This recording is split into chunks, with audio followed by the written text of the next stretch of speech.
on this episode of Therapy Bites Art Lab. Burger King leadership myths: how to lead without having it your way in relationships, business, and life. Who doesn't like having it your way? I know I do.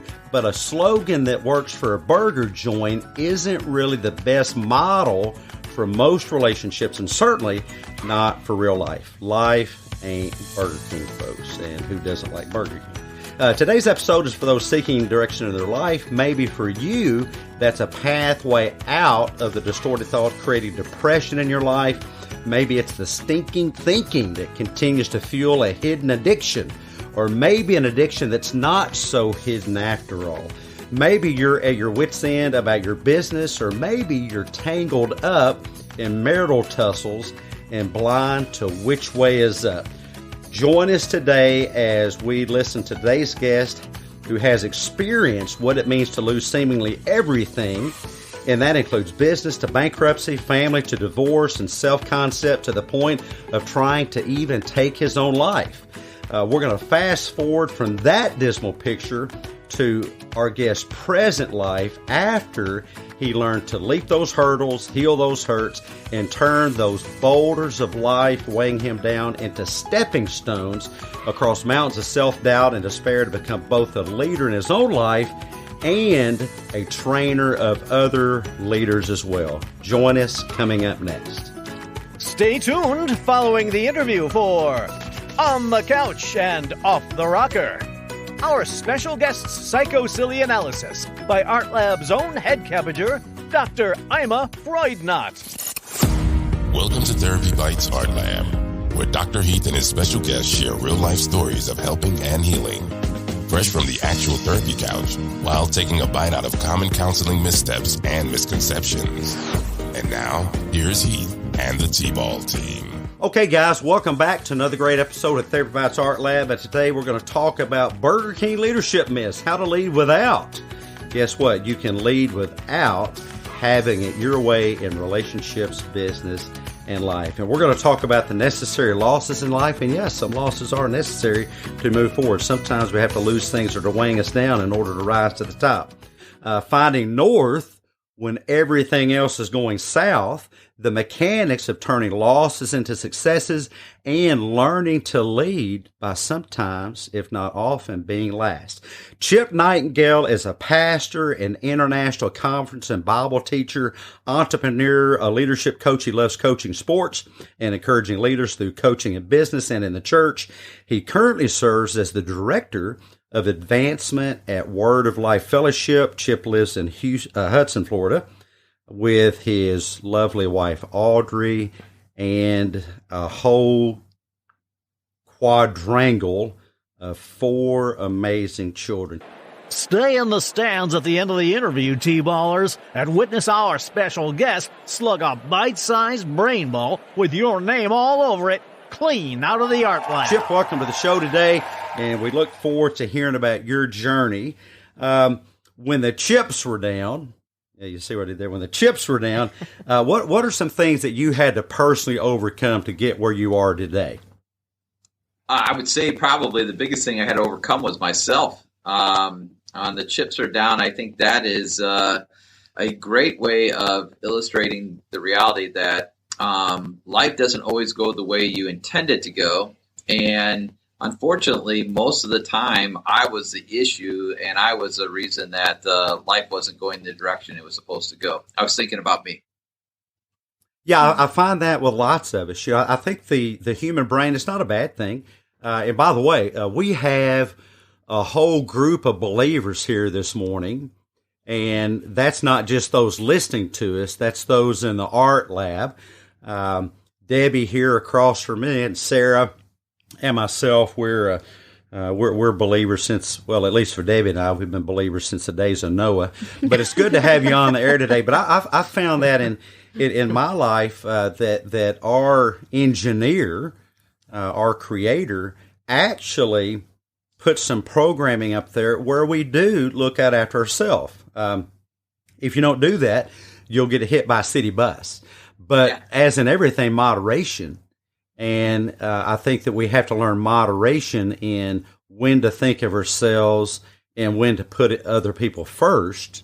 And what are some of the ways that an over focus on yourself led to some of the struggles that you went through? Because, as I said in the intro, you've had bankruptcy and divorce, and at one point you were thinking about taking your own life. Tell us a little bit about that. Yeah, well, my journey really started as a 10-year-old little boy and finding out my mom had cancer, and for 5 years kind of dealing with the reality that my mom was not going to be with us much longer. And I struggled. I was a big-time mama's boy. I'm the oldest of 7, and it is kind of one of those things in life that just kind of steers you in a totally different direction. Well, at that point in time, I lost my mom when I was 15 and to cancer, and she was only 35 at that period of time. But then I began to change. There was something about me that changed. It was somewhat passive, I was an athlete, and I was aggressive with that, but I wasn't really a in-front leader. I was a behind-the-scenes leader. And then when all that happened, just life, I wanted people to see me differently. I wanted people to see me successful. I wanted people to see me the way the world thought success was. And I think that became the biggest problem for me, is that instead of accepting who I was created to be, I tried to be something I wanted to be. So I kept pushing and pushing and pushing and pushing, right to the point of marriage. My first wife, I married her because she was beautiful. She was an athlete. She played college basketball. She was tall. She was all these things. But I having her on my shoulder was more important, so people saw me as something special because of who she was than it was that I had married the right person. And I loved her to death. There was no doubt about that, but she did not love me the same way. And over time, that's what kind of created those divorces. And then it kept spiraling. It's like, well, now I need to prove to her that I could be the person she said I couldn't be. And so anyways, that's just kind of a short picture of why thinking about yourself can become very dangerous, because the reality is that there's a person you want to be, and then there's a person God created you to be. And I think it's really important that we understand that they can create conflict within us. I love James 4 because it says it is not this, that your passions are at war within yourself. You desire and you do not have, so you murder, you covet, and you cannot obtain, so you fight and quarrel. Well, that's what I went through, really, for about almost 15 years of my early adult life. And by the way, Pastor Chip, you're welcome to disagree with me, but how I hear that verse, that scripture, is that quarrelsome tendency is first inside of ourselves. If I think if you want to find out why you're quarreling with so many people, your neighbor, your spouse, your boss, your kids, you need to uncover the war that you're at with yourself. Yeah. And once you solve being at war with yourself, you'll finally be able to make peace with everybody else. Because you might find, or at least I found in my life, is that you were really projecting that war onto everybody else, and it was a war right inside the vault of your own skull. How do you look at that? No, you're exactly right. I just went through a scenario. I pastored a church for 8 years, and now I'm an executive here at Word of Life. But during those 8 years, I was so driven because I was told I could never be a pastor. I'm divorced. I basically am that prodigal child, and most of the people from my culture, I grew up as a pastor's kid. My dad taught me these things, that once you were divorced, it was like you were not qualified to do anything anymore. But when I got actually asked to be a pastor, well, the first response was, no, I'm not qualified. And they said, whoa, you are. But during that whole time of being a pastor, just to be transparent as possible, is that I was trying to prove to people that I was worthy, but the reality is I don't need to prove it to anybody other than than the fact that God created me to be that person, and I already am approved by him. If the church approved me, God approved me. But you know what's so cool? Even if the church didn't approve me, he still approves of me. And I think you are exactly right.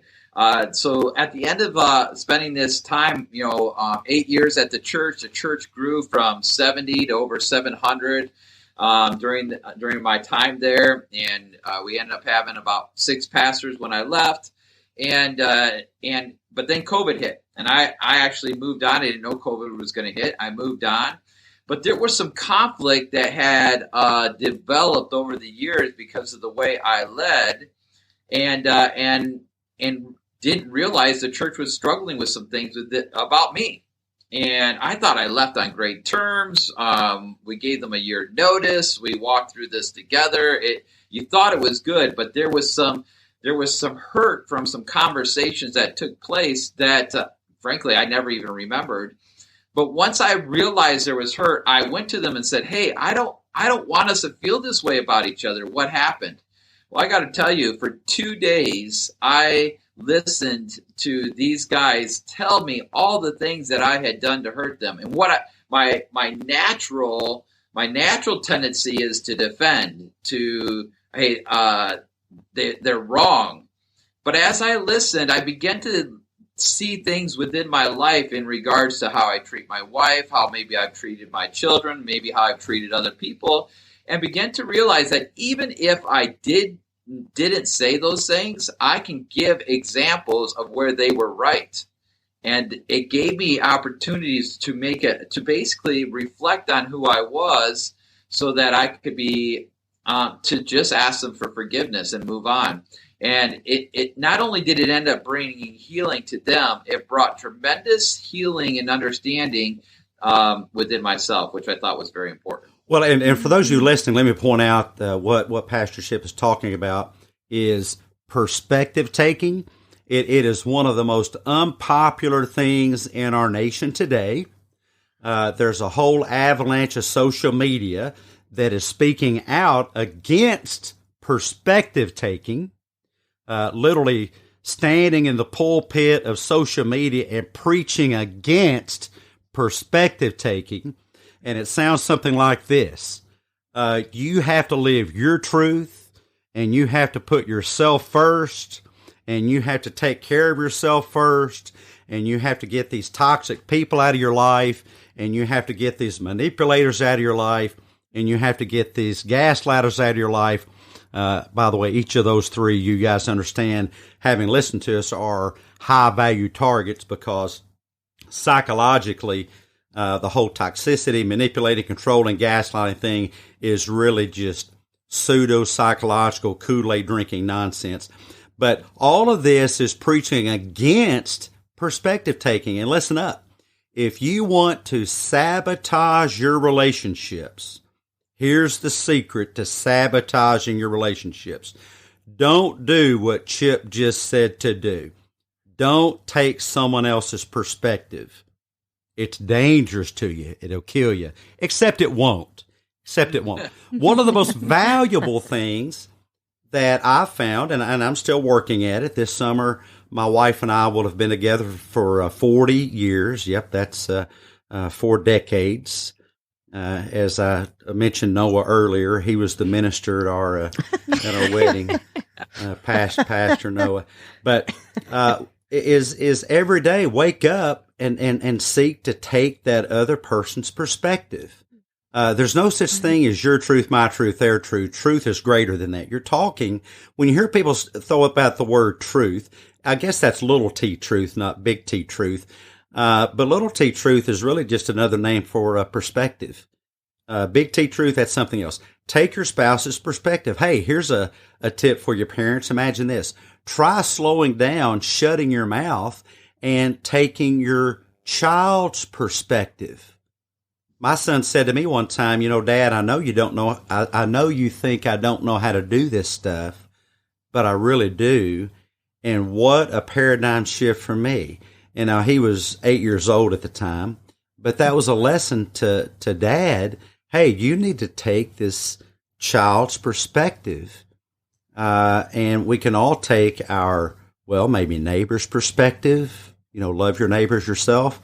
I think there's a famous book that has that as a part of it.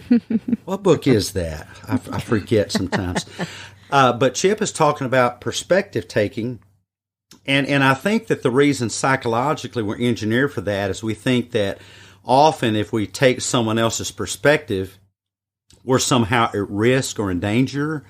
It almost seems like a bit of a threat to us, taking someone else's perspective. But the first step in what we're going to talk about today, life leadership, is self-leadership. And one of the greatest things in self-leadership is insight about your relationship with others. And that is, well, back to perspective taking.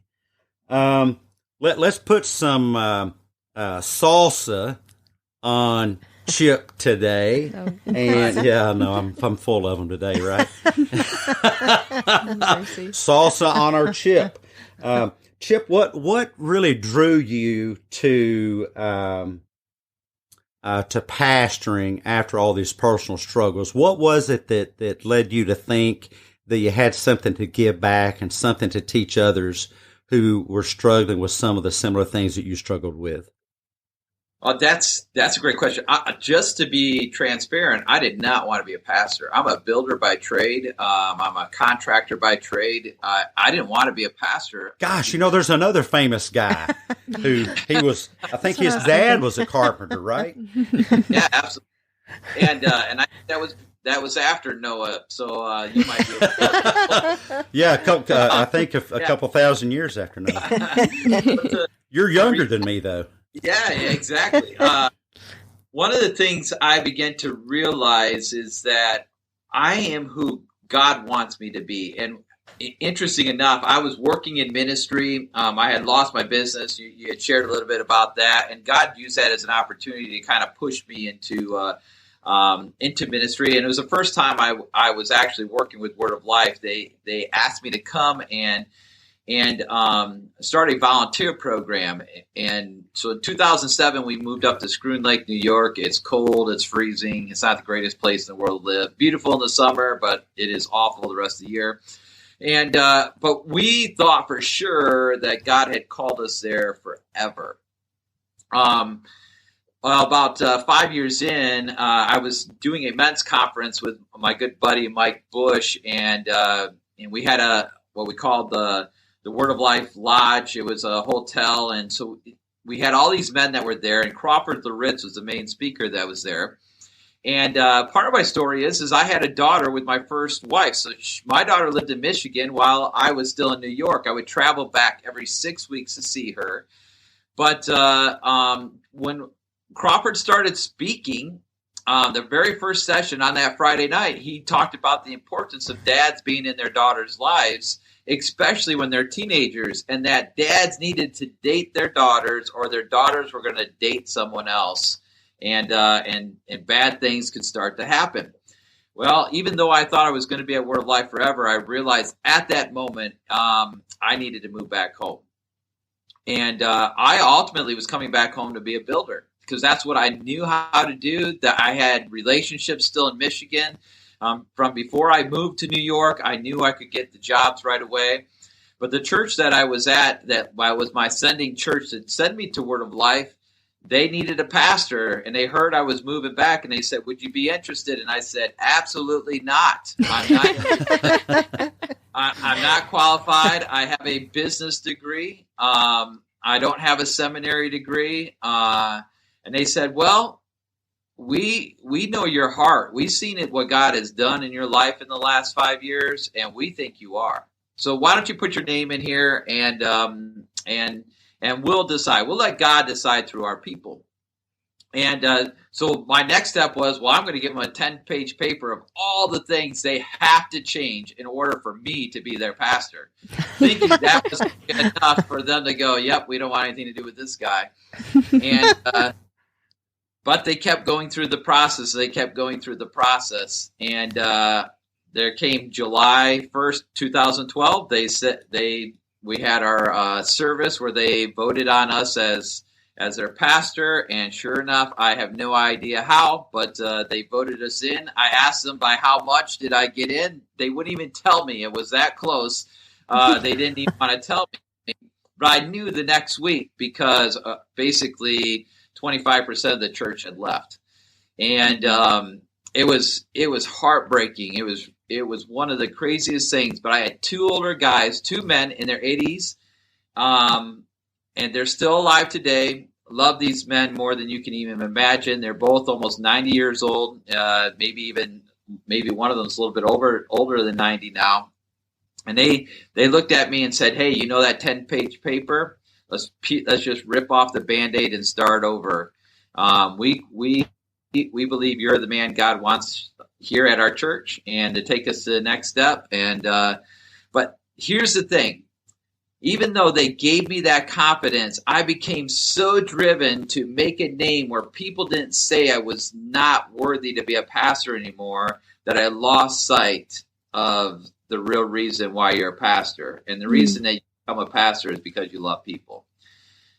It's not about growing a church. It's not about building a name for yourself. It's about building a name for the one who created you. And it has really been one of those things that has shaped me into something different. And really, right back to what you're saying, it has helped to bring perspective to my life and has made me a different person than I would have ever thought. And so thankful for that time I had to be that pastor during those 8 years.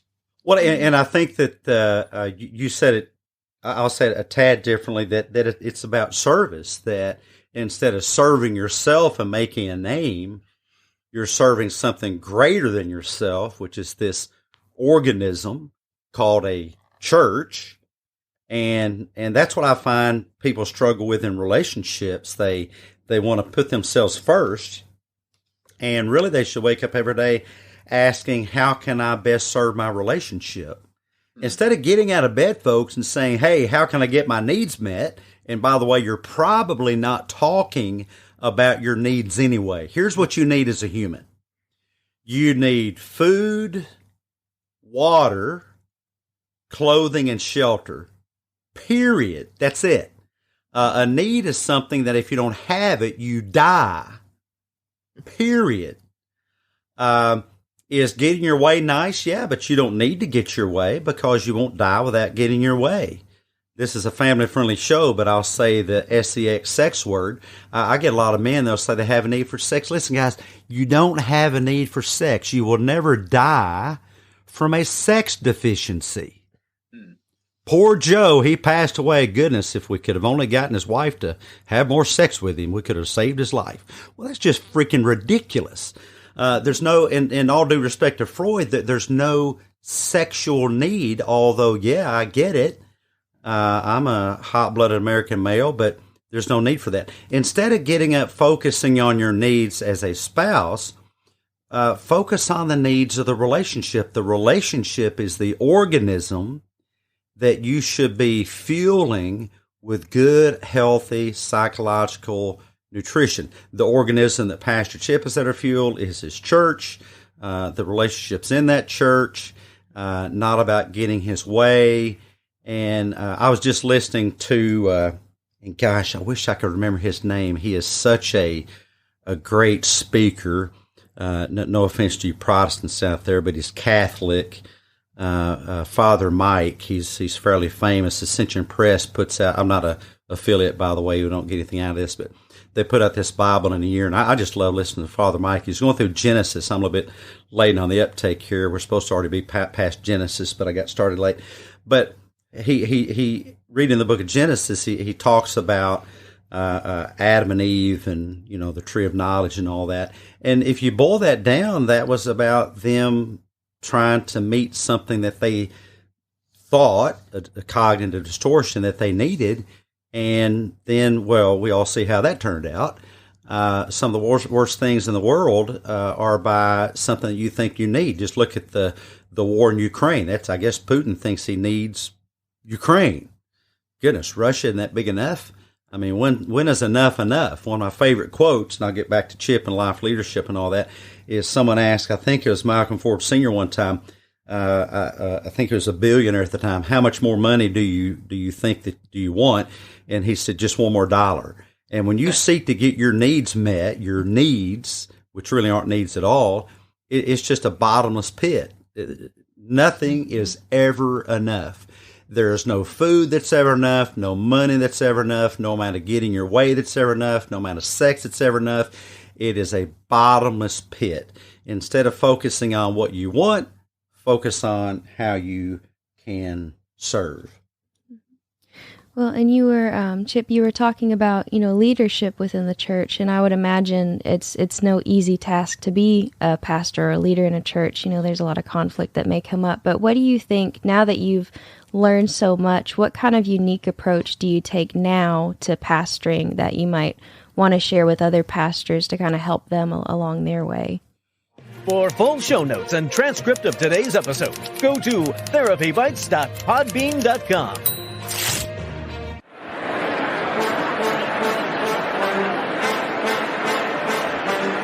Welcome to Social Media Smackdown. Tonight, the irresistible force meets the illogical object. Ladies and gentlemen, let's get ready to reason!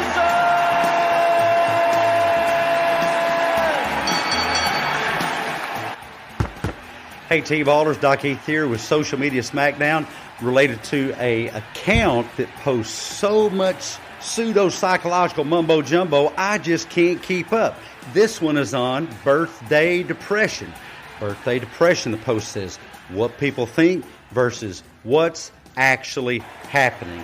Let me be a bit of a shock jock for a moment. Yes, we could use some more patient referrals at the clinic, so let's continue to expand the diagnosis of depression so much more and more and more people will diagnose themselves, leading to more and more sabotaging of themselves on the heels of confirmation bias, leading to more and more disability, more and more mental health referrals, and more medications. Oh, praise be to the psychiatry gods for this post, dear sisters and brothers. Rejoice and praise, for you're far sicker than you think. Just listen to Mental Health Pathways, which is a pathway off the mental health cliff, by the way. Let's teach the children how abnormal any level of sadness whatsoever is, and how they are likely pathologically cursed with it from the womb. So saith the kooky Kool-Aid drenched gospel of mental health pathways.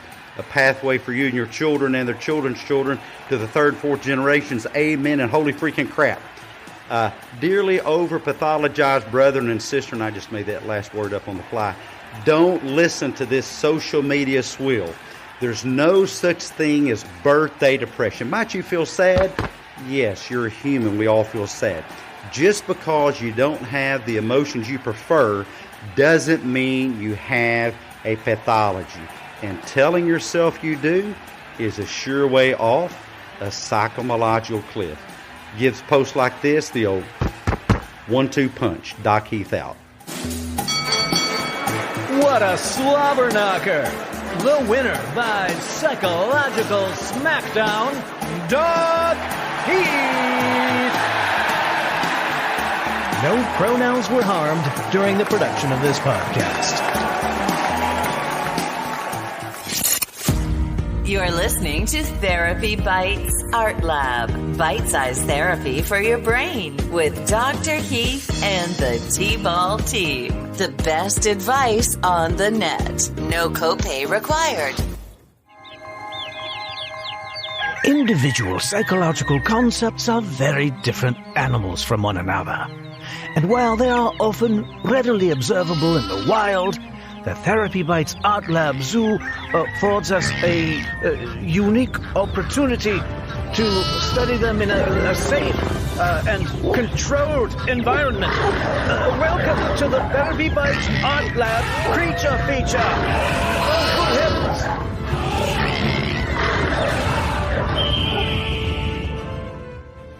Oh my goodness. Maybe I shouldn't be doing the creature feature today. I am so anxious right now. Like my ears are ringing and my stomach feels upset and I feel all shaky all over the place. And I don't know, man, the more I think about this anxiety, the more it intensifies and I don't know what to do about it. I just Oh, hey T-Ball team, welcome to this episode's Creature Feature. Have you been there long? Anyways, welcome to this episode's Creature Feature. I am your host, Safari Sarah, and I am calling in from this rainforest, and I am on the hunt for a fish.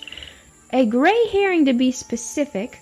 And those of you who are unfamiliar with the art lab and our terminology, a gray herring is what we refer to as something that distracts us from what is actually going on, what is really important. So, for example, in the way that I was talking before, we would consider that an anxiety gray herring. Now, that anxiety is distracting me from what's actually going on, which is my thoughts.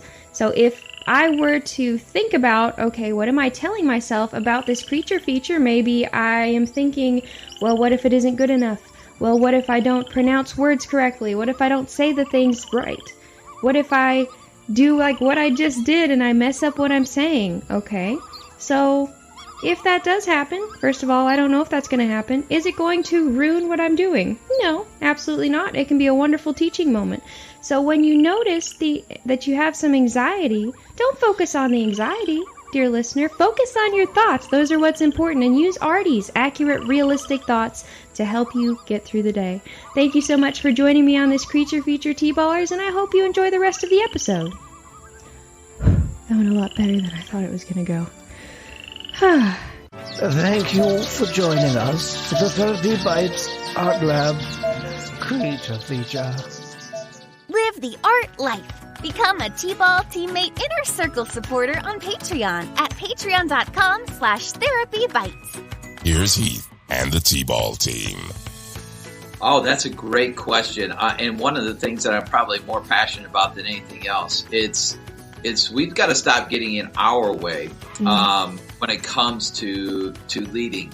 We spend so much time. I wrote a book called Ceasefire, Finding Peace When All You See Is Conflict. And the reason I wrote this book was mainly because of church conflict. You know why we have church conflict? Because the things that are waging a war within us, the quarrelsome things that are happening, the things that are causing all this conflict is because what you want is in confrontation with what God desires.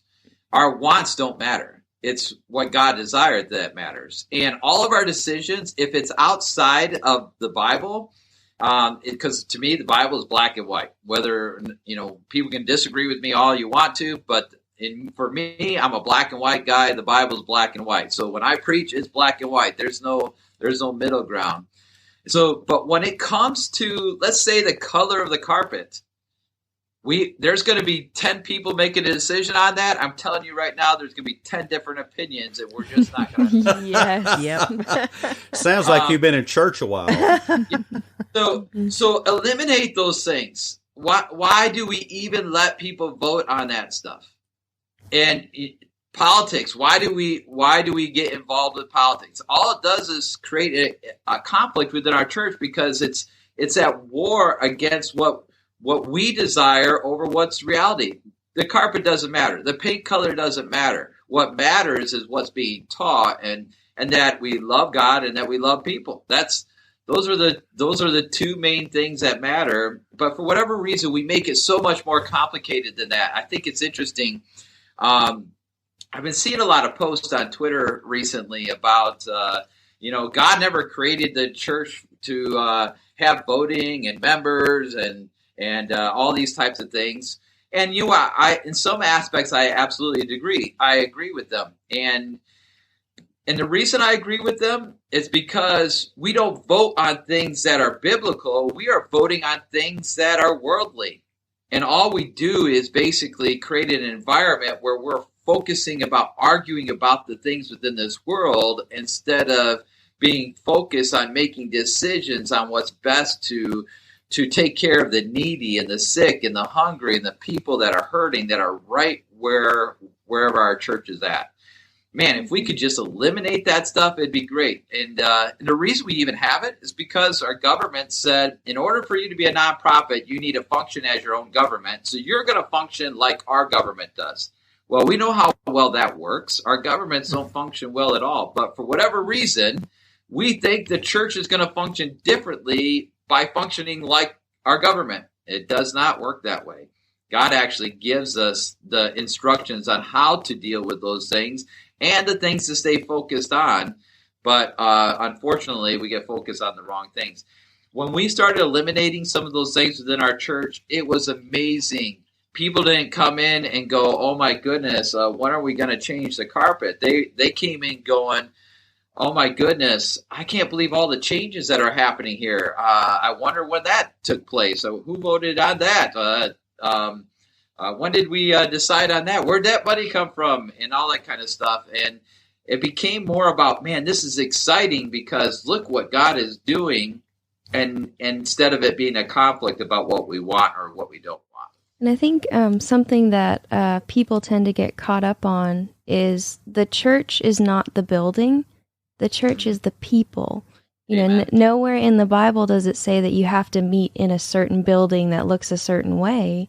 In fact, you know, it used to be they would meet in homes, they would meet in catacombs, they'd meet in hidden places, or if they were free to meet, they'd meet, you know, like on the Mount of Olives, they'd meet outside. The church is not the building, it's the people. Hey, pop quiz for Pastor Chip, and I didn't intend on doing this. This just came to mind. This is more a test of how much older I am than he is. Do you know what a brush arbor is? No. Oh, my word. Does anybody in the room know what a brush arbor is? It's a 70s Christian singing group, but... No, it's not. A brush arbor is an old-time camp meeting where a bunch of people would get together and just build a little area, a little roof or whatever out of brush and have church under it. Wow. A brush arbor. As if out in the middle of nowhere. Just right outside the woods. No, you people get so stuck on, as Sarah said, thinking that the church is their house, and that's where you get the arguments over carpet, because people think, well, gosh, I wouldn't put that kind of carpet in my house. I'd put purple or something. Well, no, I like the green carpet. Well, look, it's not your freaking house. No. It's a building. And if you're clear on the purpose of the building, and by the way, I ask Christians all the time, because I'll coach a good number of Christian individuals, life coaching and what have you, and I'll ask, what do you think, if you're a Christian, if you're a believer, or maybe you're not a Christian, maybe you're some other faith, what do you think is your main purpose? And the Christians will say, going to church, nope. Tithing, nope. Teaching Sunday school, nope. Your main job is the main focus should be a relationship with your Creator. I think if we'll get that right, then everything else will follow suit. But if you think your main job is being a decorator of the local sanctuary, or being the grand poobah, I remember people really get so stuck in their ways. I kid you not, I was in a service one time, and I won't call out the church or the person, but this has happened just all over, I'm sure. And I was sitting there minding my own amazing grace, and a visiting couple appears, and they're going to sit in the seat behind us, which in church, of course, is called a pew. I don't know the etymology of why we call it a pew, but that's what it's called, a big, long, uncomfortable bench where I come from. But and I kid you not, I heard a lady say, "I sat there." And the couple said, "Oh, we're sorry." And she said, "That's my seat." And I just, you know me, I almost couldn't help myself turn around and say, "Is your name engraved on the bench? I think we'll wait till you die to do that." Oh my goodness. But she insisted that was her seat. God, the Creator, had given her that seat. I was doing a little project at another church in the kitchen, and a guy walked in and he said, "That's where we count the money." And I said, "Oh, okay, thanks. I just thought he was giving me information. You know, here's a little history of how things are done around here." He said, "No, that's where we count the money." I thought, well, gosh, I heard you the first time. But he said, "That's where we count." He insisted that I move and allow him to count the money in the spot he had designated for counting the money. Now, I just say that as an example, but that's how, and here's an old term where I come from, my dad would use it, that is why a lot of things going on in churches these days are so bass-ackwards, is that we don't put relationship first. Color the carpet, okay, well, but how does that benefit the relationship of this person, that person, the other person with their creator? A Christmas tree or no Christmas tree, have Halloween, don't have Halloween, color the carpet, which $1,000 chandelier to get. I don't think God really gives a hoot about what chandelier you hang in the, what's the front of the church called? The foyer. Vestibule, foyer. Mm-hmm. He doesn't care. He doesn't care. There's nowhere in Scripture, thou shalt use this chandelier, that carpet. And all this is just thinking theology, which gets back to lack of life leadership through the guidance of actual Scripture. And that's the rule book. That's the playbook. Basically, thinking about what Sarah even asked, the reality is that the reason why the church is struggling is just because when it comes to leadership is that we put leaders in to accomplish what we personally want to accomplish, not put leaders in that are qualified to be there. And this is really just a life lesson for everything. When you start a business or you start a non-for-profit or you get involved in a church, you set a goal, you set a standard. The church, I believe, we don't need to create a new mission statement. It's already been created for us. But when you create that mission statement, that's the guiding post of understanding what type of leader you need to accomplish your goals. And unfortunately, don't follow what the church does, because what the church does is, well, to accomplish my goals, I need the wealthy guy. Well, most of the time, the wealthy guy doesn't do anything except for write a check and dictate what he wants within the church. We need to create a culture where that guy gives money without having an agenda or a purpose to give that money other than he just loves people. And so we have kind of created this culture in which money drives everything. And money's important, but it can't drive everything because that's not the mission. If your mission is to make money, you're probably not going to make any money. But if your mission is to coach people, lead people, to make a difference, to make an impact, or you have the product that's going to change the world, stay focused on changing the world, not get too focused on making the money. The money will just come. And that's what I learned at the church. Once I stopped focusing even on the numbers, we stopped talking about the numbers.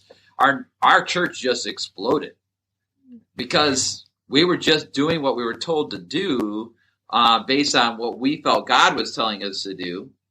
Same thing with all aspects of life. We need to stop worrying about what we think the norm is and what the world's going to desire, and just focus on the mission and stay true to that mission. You know what's so sad about that? It just dawns on me. I'm reading a book about Amazon, written by a fellow that we'll have as a guest here sometime soon. Is that Amazon does this better than churches do, and that is they unapologetically, ruthlessly serve their customers. Period. They try to take care of their staff, and they've gotten a lot of bad press about not doing the best job taking care of their employees, and they could probably improve upon that, I'm sure. But they have a ruthless, dedicated, unapologetic focus on serving the customer. And I find that churches often don't have that when it comes to believers. It's all, hey, y'all come here and give us money, and we'll give you a prayer cloth or some nonsense. It's got to be on serving the relationship between that believer and their creator. Yep, absolutely. Hey, Chip, I've had the blessing to be a church secretary for 7 years at my church years ago. So I've got to see behind the scenes what my pastor, has had to go through. And deal with, and the hurdles and the conflicts and the blessings and all of it. And he's just a precious man with a servant's heart. So I'm sure, I'm sure you've seen a lot of hurdles. What are some of those hurdles that you still struggle with? Well, I think the biggest struggle for me is just like we had to put all these things into place in order to protect ourselves so that that someone wouldn't sue us, for example. Never used to be that way. You never had to worry about those things before. I can't counsel a lady anymore. If a lady needs help, I have to make sure there's someone else in that room with me. For us, we took the standard that it was going to be our wives. But it even got to the point where we couldn't even counsel men one-on-one with fear that they could actually turn against you. So we got to be frank, it got to the point within our church, and I don't know how all the other churches are functioning. We would listen to whatever the need was, and we'd send them to professional counselors because it was safer for us as a church to protect the people within the church than it was to counsel them ourselves. To be frank, I'm a pastor, but I'm not a counselor. I needed to recognize that. I would spend time my first couple of years counseling some people. Every person I counseled for more than a couple months left the church. And the reason they left the church was not because I was counseling them bad. It was because I knew too much about them. And they didn't want to see that side of me. They didn't want me to see that side of them. And on top of that, to be frank, because I'm not a counselor and everything's black and white, it's like, dude, I don't understand why you're struggling here. It's pretty clear to me. This is black and white. And they don't want to hear those things. So as a pastor, for me, that was probably the hardest thing, and still one of those things I'm still wrestling through and trying to understand really how we can make a difference there, because there's a lot of hurting people, and it's sad we've gotten to a point where we're more worried about getting sued than we are about the people that are coming in the doors. Wow.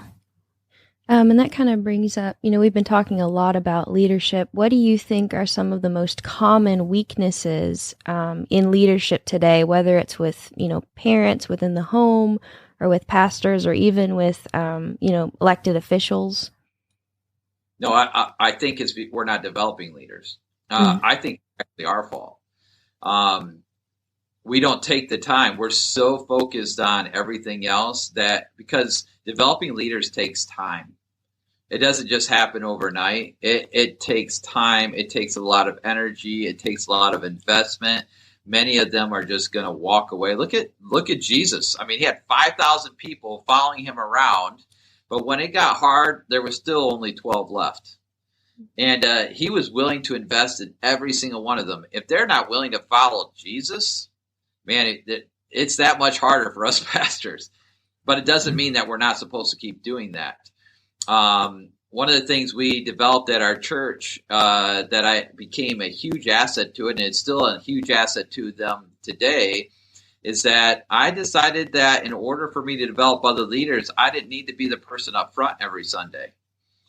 And I started using that as an opportunity to train up young men that were gifted in teaching and put them right there in front of them. And now they have a front row seat to some of the things that I'm experiencing. And on top of that, they're developing their gifts, and I'm coaching them through that. You don't see that very often. But those churches that are doing it are typically growing, and they're developing a lot of leaders within their church. I think based off what you're asking, Sarah, is we need to do a better job of developing leaders. And I think that part of that is you have to be willing, for someone that you're developing, you have to be willing for them to screw it up. Yes. Well, how we started this off was you had a screwed up business and a screwed up relationship and a screwed up mindset about yourself. And you had to be willing to embrace your own failures in order to succeed and to become a leader. We need people who are willing to stick with us through our failures and screw ups. And we have to be willing to stick with it through our own failures and screw-ups because you're not always going to get it right. If you're not willing to fail, then you're never going to succeed. No, you're exactly right. I would not have been a good pastor if I had not gone through all of those things. And the reason that going through all those things made me a good pastor, or at least a decent pastor, my church was full of people that were divorced.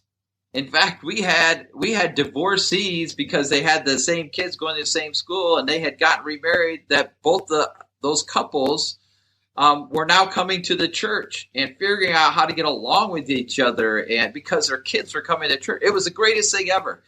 But man, I remember the week leading up to that, people coming to me, why would you put your name on that sign? People in this community know who you are.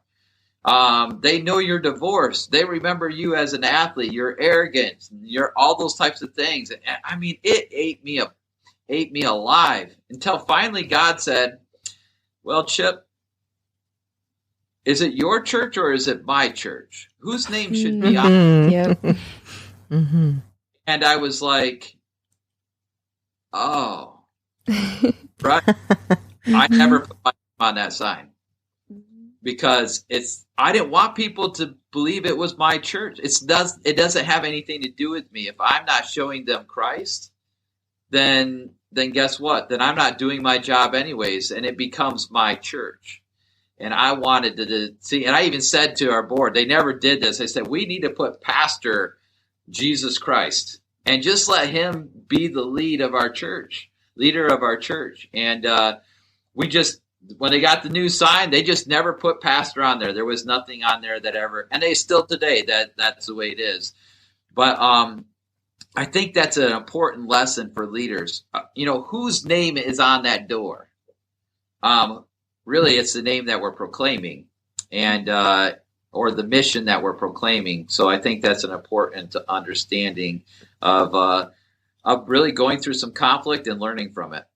And I'd like to point out briefly that you were divorced, you had some business failures, and you had some thoughts of self-harm, but all these things are in the past. And the point I'm trying to make, folks, is that once you were a thing or involved in a thing, that doesn't have to define you. That doesn't make you that thing forever. Then this is where I depart from the AANA philosophy that once a drug addict, always a drug addict, once a alcoholic, always an alcoholic. Goodness, you can't apply that to anything else in your body. I mean, lots of you listening once had hair, and now you no longer do. And a lot of you out there are follicularly challenged. Your hair replaces itself on a regular basis. Your skin cells, bones, other tissues in your body replace itself on a regular basis. Your brain is always creating new brain cells. My wife might not believe that, but yes, even my brain creates new brain cells. And Chip's brain does too, even though his wife may not believe it. And Debbie may not believe it about her husband, nor Sarah about her husband, because I hear stories. But the point is, just because, let's just take a thief. If you shoplifted at Walmart once upon a time, which they say confession's good for the soul. When I was a kid, I did that. I was a pretty good shoplifter at Walmart, and I have repented of those sins and no longer do that. I pay the high prices just like everybody else does. But that doesn't mean that now defines my life. What I'm trying to get at, folks, taking the long road around, is put your history in your history. Amen. Put your history in your history, because that's exactly what God has done with it. And if you want to know how God thinks about you, because I find so many people trying to develop some leadership in their life, they get really stuck on thinking that God looks at them as if he's some angry Zeus in the heavens. And God is not like Zeus. He doesn't have a lightning bolt for you. The whole struck by lightning, that's where it comes from, Greek mythology, by the way. He looks at you like you look at a treasured child, how I look at my child. Think about how you think about your child if you're thinking about your child in a healthy way. And start your leadership adventure there with how you have decided to think about yourself based on how you know that your Creator thinks about you. And that's what I just told you. Hey, Chip, what are some tips you can give our listeners about dealing with conflict? Because I'm sure you've had a lot of experience over the years. Yeah, and whether it's through business, whether it's your marriage, whether it's people at church, whether it's just normal life, the best way to deal with conflict is to confront the conflict immediately. We wait too long. Unfortunately, we don't want to deal with it because we're afraid it's going to create more conflict.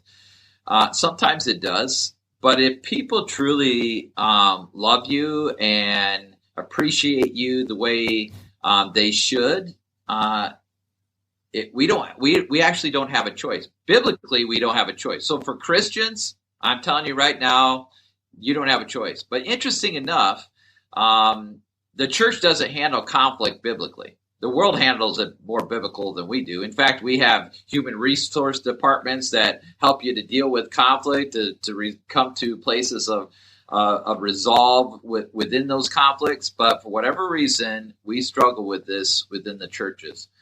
But the very first thing, and the reason why we struggle, is because we're not supposed to go tell the world about our conflict. We're supposed to go to the person that hurt us and deal with the conflict. So the very first thing I would say is it is time for us to start dealing with it before it gets too big. Now, Chip, I'm going to have to ask you, though, on that. Yeah. What kind of crappy reality TV show would that make anyhow? If I can't go in and gossip about everybody I have conflict with, I'm never going to get my reality TV show made. Come on, give me a break. I mean, look, the best way to deal with conflict is like the Real Housewives of Timbuktu or wherever that's made. I mean, you got to spread this stuff around. You know, the more the merrier. It takes a whole village to have a conflict. Yeah, well, and it's been a struggle since the beginning of time. Conflict is even when you guys were on the ark. All except for Sarah. Yeah, exactly. One of the things that we have to understand is that we really conflict is a personal thing within us. Most of the time, conflict has nothing to do with sin. It's a preference issue. So we have to go in and set aside all our preferences and just like people, love people the way that we're supposed to. And you're right. It does not make for great stories, but I counsel young couples all the time. And this is the biggest mistake they make. They're pre-marriage counseling. When things go bad when they get married, who do they go to? They go to their moms and dads, and they complain about their new spouse. And they wonder why their parents don't like their new spouse. And the reality is they were never supposed to tell their parents. They were supposed to deal with it in the home. And the best solution for parents in that moment is to say, whoa. I just want you to know, I understand you're going through some conflict, but have you dealt with this with your husband yet? Or have you dealt with this with your wife yet? Because I don't want you to pull me into this conflict. And if we could learn to handle things that way, it would make life a lot easier. Unfortunately, it's not always going to work this way, and I still struggle with it. I'm sure you guys all still struggle with it. We want to find answers to why before we deal with the conflict. But that's not how we're supposed to do it. We're supposed to actually go to the person we have conflict with and find out the reason why before we create other conflicts that now we're going to have to work through as well. And I want to say something to you listeners, and you can get your pens and write this down, but you have a choice when it comes to your relationships. More often than not, you can choose to have it your way, or you can choose to have the relationship, but not both. You must choose. I would recommend choose the relationship. Does that mean choosing not getting your way? Absolutely.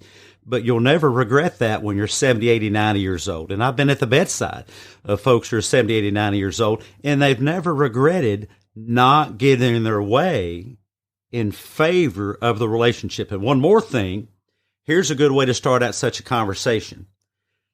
First of all, I love you. And since I love you, here's where I am, and you can insert the issue there. First of all, I love you. Start out with that. First of all, I love you. And since I love you, here's where I am on, and you can insert the issue there. And then just speak your perspective. And it's not about being right. It's not about having the truth. It's about speaking your perspective so the other person knows that. The Creator engineered communication to be messy so that we all have to work harder at it. That in working harder at it, and that's where the leadership comes in, being willing to work hard at communication, so that working hard at it, we cultivate the relationship to a deeper level. There's Doc Heath's life leadership communication technique for the day. Something I've also noticed just in my own marriage, and I'm very, very new to marriage. I've been married about 9 months, but if there is a conflict, focusing on my part, my fault in the conflict, not on my husband's fault in the conflict, and apologizing for what I've done instead of pointing the finger. I'm not saying I do that all the time. I am not perfect, but it's a good place to start. Oh, you can say that again. Yeah. I think what you need to understand is that the reality is most of the time when someone has conflict with us, even though we might not have said those things like that, that's how they interpreted it. And that is something I've had to learn. And most of the time we want to defend what we said. Whoa. It doesn't matter. Like, we don't need to fight and defend what we said. What they heard is what they heard. And at that moment, if we're really listening and listening to want to have reconciliation, which that's a key, listening to want to have reconciliation, what we will do is listen to understand so that we can ask for forgiveness, because what they heard, even though it may have been different than what you said, it hurt them because that's what they thought you said. Right. I'll tell people to listen to understand, not to respond. Yeah. Yep. Well, guys, in winding up the episode here, I wish we had more time, but Chip's a busy pastor. We've talked about so many wonderful things. Necessary losses, often you have to lose some things in order to win bigger things. Finding the way north when everything else is going south, and the mechanics of turning those losses into successes, and also leading by putting others first. What a novel concept. Politicians, huh? Test. Politicians, are you listening? Succeeding by putting others first. Imagine that. That'd be a whole revolution of politics in our country. A couple more questions for Chip. Chip, what would be your favorite secret leadership failure hack? As a leader, what's your favorite way to hack failure? T-ballers, time to quit your lollygagging. Get out of the dugout, onto the field, and live the art life. I think it's listening. It's learning. It is my favorite hack is just learning to listen. It has solved so many problems for me those last couple of years. I was not very good at it. I'm still not very good at it.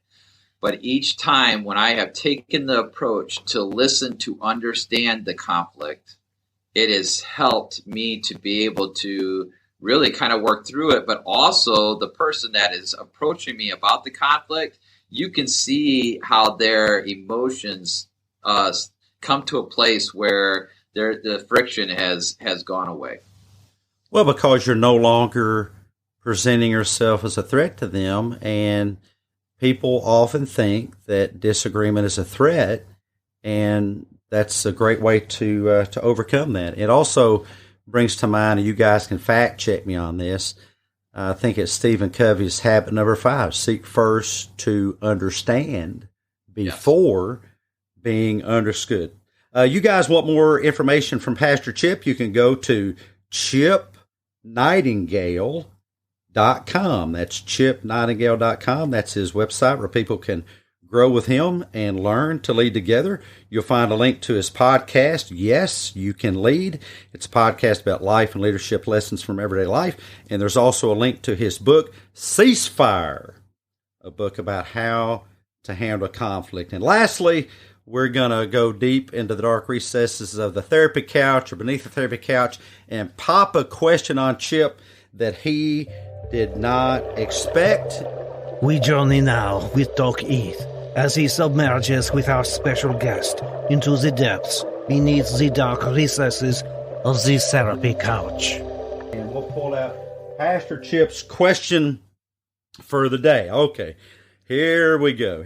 All right. Imagine a dream where someone from the Old Testament stumbled upon a laptop in a cave with your webpage open. They've got about 60 seconds of battery power left to communicate with you in the future. What person from the Old Testament would that be?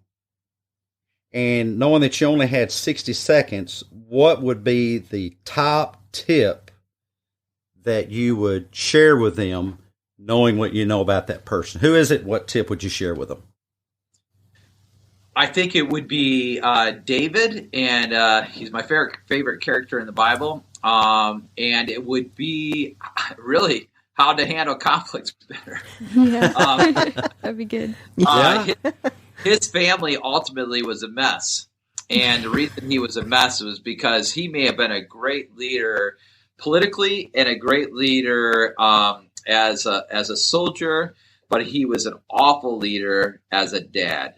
And I hope that what he saw through the things that I could actually help to encourage him so that he would have been a much better dad than he ended up being. Wow, that is so amazing. You dads out there, I hope you listen to that. And if you want to change the world, don't go out and focus all your energies on conquering nations or building companies. Pour your life into your children. You want to change the world? Pour your life into your children. Chip, it's been a blast. Thank you so much for being here, for chipping away at some time for us. And Chip was just rare. And he actually called in for the interview a little bit earlier, talk about a chip off the old clock. And we'll leave you with that. Join us next time, folks. Thank you guys for being here. Bye-bye now. Yeah. Bye. Guest analyst Dr. Jung A.R.T. reporting for psychomological couch duty for Dr. Freudnot. On secret psych serial assignment in a hidden super-reinforced sub-basement of the Art Lab library. Mr. Chip Nightingale's PMS performance places him in the 91st percentile on the PMS's LHS, Life Hurdle Scale. This indicates a remarkably respectable degree of resilience in our chip-off-the-block of successes, cortical crevices, and a perspicacious tendency toward perseverance.